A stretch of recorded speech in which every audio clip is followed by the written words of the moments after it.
क्रांतिकारी साथियों का हार्दिक अभिनंदन करते हुए आप सबको झारखंडी जोहार, जोहार, जोहार।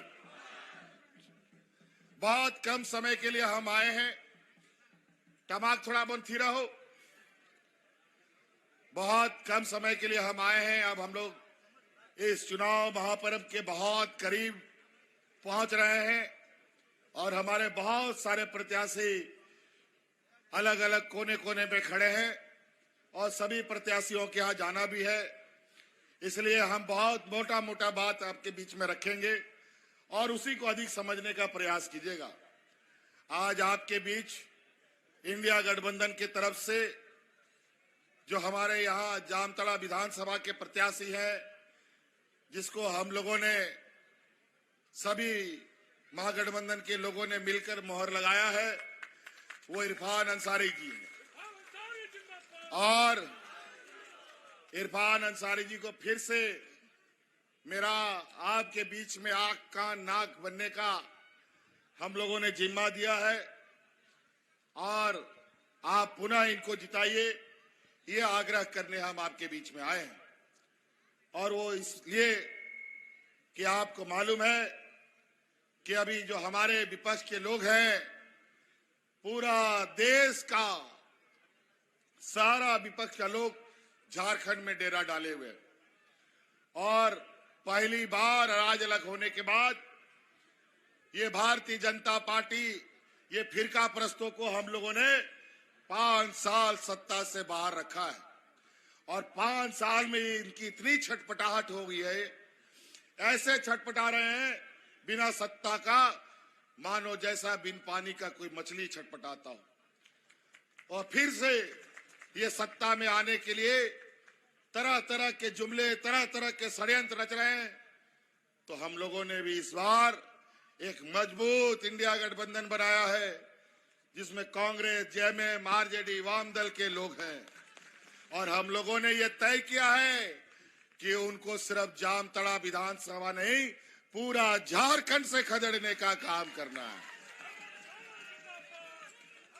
और इसीलिए आप सब लोगों से ये निवेदन है, ये काम तभी संभव है जब आप लोग यहाँ इरफान अंसारी को जिताएंगे और ये लोग को हम लोग यहाँ जामताड़ा से को भगाएंगे। इसलिए साथियों, हम लोग 5 साल इनको सत्ता से बाहर रखे।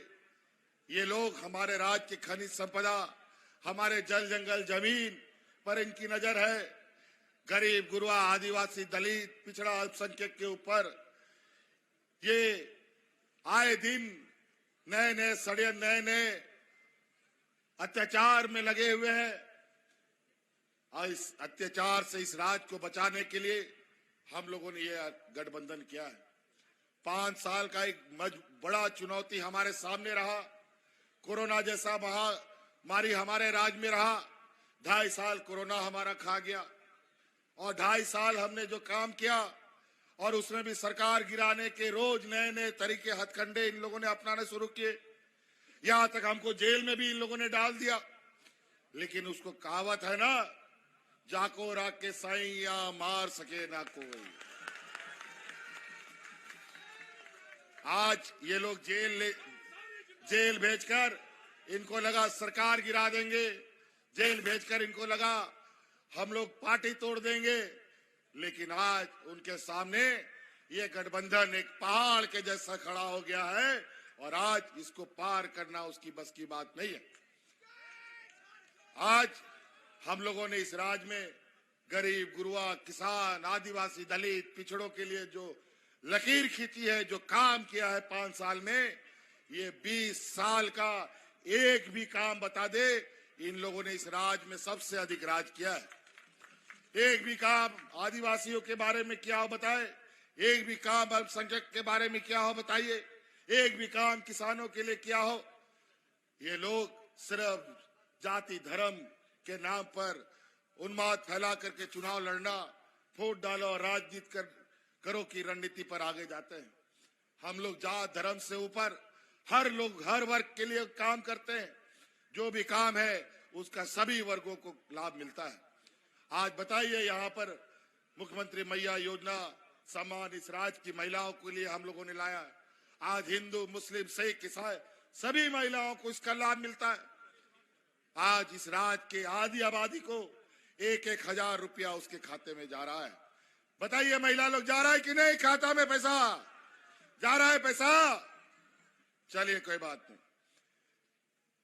इरफान जी को फिर से जिताइए, अगली बार फिर से सरकार बनेगा और 5 साल के अंदर आपके खाते में 1-1 लाख रुपया भेजने का हम आपको वादा करते हैं।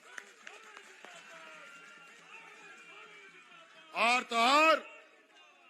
तो और उसका पहला कदम हमने निर्णय ले लिया है।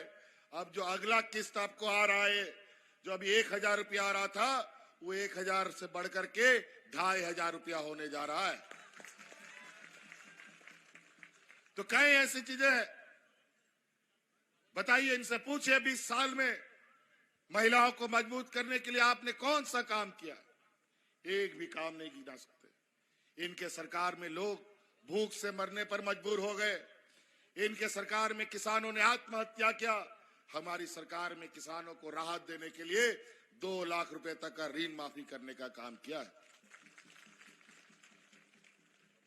आज हमें पता है इस राज्य में गरीब गुरबा लोग कैसे जीवन काटता है। छोटा छोटा जरूरत के लिए, अपना बच्चा का स्कूल फीस भरने के लिए उधार कर्जा लेता है, अपना इलाज के लिए उधार कर्जा लेता है, बिजली का बिल भरने के लिए कर्जा लेता है। महिलाएं अपना गहना गिरवी रखती हैं। अगर समय पे स्कूल का फीस ना भरो तो बच्चा का फीस स्कूल से नाम कट जाता है। समय में बिजली का बिल ना भरो तो कोर्ट कचहरी थाना हो जाता है। आज आपका उस बोझ को हमने अपने कंधे पे लिया और आज आपका जितना बिजली का बकाया था सबको माफ कर दिया। माफ हुआ कि नहीं? माफ हो गया बिजली का बिल? बोझ कम हुआ कि नहीं?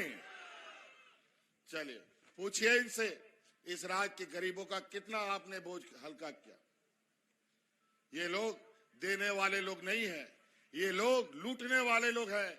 इससे संभल के रहिएगा। ये लोग इतना जहरीला, ये लोग समाज के बीच में जहर बोता है कि एक दूसरे से लड़वाने का काम करता है। जिस राज्य पे कोई लड़ता झगड़ता नहीं, वहां इसका कोई रोटी नहीं पकता। कोरोना का दिन याद कीजिए, ऐसा महामारी इस राज्य में आया जिसका कोई अता पता नहीं था, ठीक होगा कि नहीं होगा, कब तक चलेगा नहीं चलेगा। और यही लोग अचानक किसी को समय दिए बगैर देश में लॉकडाउन लगा दिया। सब जहां का तहां फंस गया, कोई घर वापस नहीं आ सकता था। हाट बाजार, गाड़ी मोटर, ट्रेन सब बंद, स्कूल कॉलेज। उस समय याद कीजिए, आपने कई खबरों में देखा था, यही आपका भाई जो खड़ा है, आपके भाइयों को हवाई जहाज से ढो करके आपके घर पहुंचाने का काम करता था। जिसका पैर में हवाई चप्पल नहीं था, उसको हवाई जहाज में ढो करके उसको घर पहुंचाने का काम हमने किया था। ये लोग कहीं पहला ये राज था। ये लोग तो ऐसे लोग हैं कि बूढ़ा बुजुर्ग को ना बख्शे। आज सरकारी कर्मचारियों को उसका बुढ़ापे का लाठी नहीं देते। आज देश में सरकारी कर्मचारियों को कोई पेंशन नहीं मिलता। ये देश का पहला राज्य है जो सरकारी कर्मचारियों को अपना पुराना पेंशन में हमने वापस कर दिया है।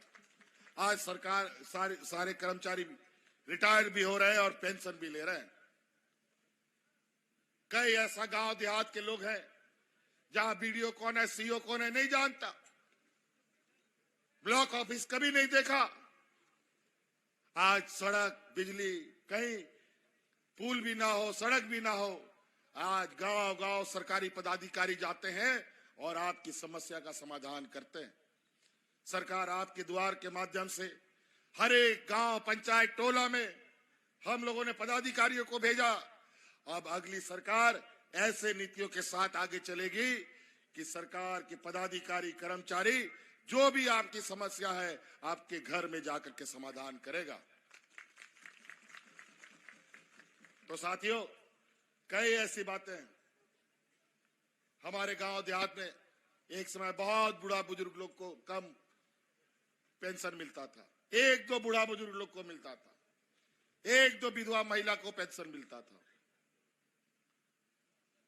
क्योंकि केंद्र सरकार ने सब जगह लिमिट फिक्स कर रखा था। विधवा महिला 18-19 साल में हो गई और 40-50 साल के बाद भी उसको पेंशन मिलेगा कि नहीं मिलेगा पता नहीं। इस देश में पहली बार हमने कानून बनाया, जिस दिन जो महिला विधवा होगी उसी दिन से उसको पेंशन मिलेगा। और तो और इस राज्य में जो महिला 50 साल की होगी उसको भी पेंशन मिलेगा। आज बूढ़ा बुजुर्ग जो 60 साल का है उसको पेंशन मिलेगा। और आज बूढ़ा बुजुर्ग लोग अपना उम्र गिनता है, किस दिन मेरा 60 साल और 50 साल हो जाएगा ताकि मेरा ऑटोमेटिक कार्ड बन जाएगा। आज दलाल उलाल का सब चक्कर खत्म। इसलिए साथी, इस राज्य में महागठबंधन को मजबूत बनाना है, फिर से सरकार बनानी है और इस राज्य को एक लोकतंत्र को मजबूत करने का, यहाँ के संविधान को बचाने का एकजुट होकर के हमें रहना होगा, तभी ये राज्य बच सकता है और हम सभी गरीब, आदिवासी, दलित, पिछड़ा बच सकते हैं। इसलिए साथी, आप लोगों से एक जोरदार अपील चाहते हैं, इरफान अरसार जी को जिताइएगा ना, जोर से बोले जिताइएगा ना, महागठबंधन को जिताइएगा ना, सरकार बनाइएगा ना। चलिए, बहुत बहुत धन्यवाद। इन्हीं बातों के साथ, क्योंकि मेरा गाड़ी भी चालू हो गया है और भी कार्यक्रमों में जाना है।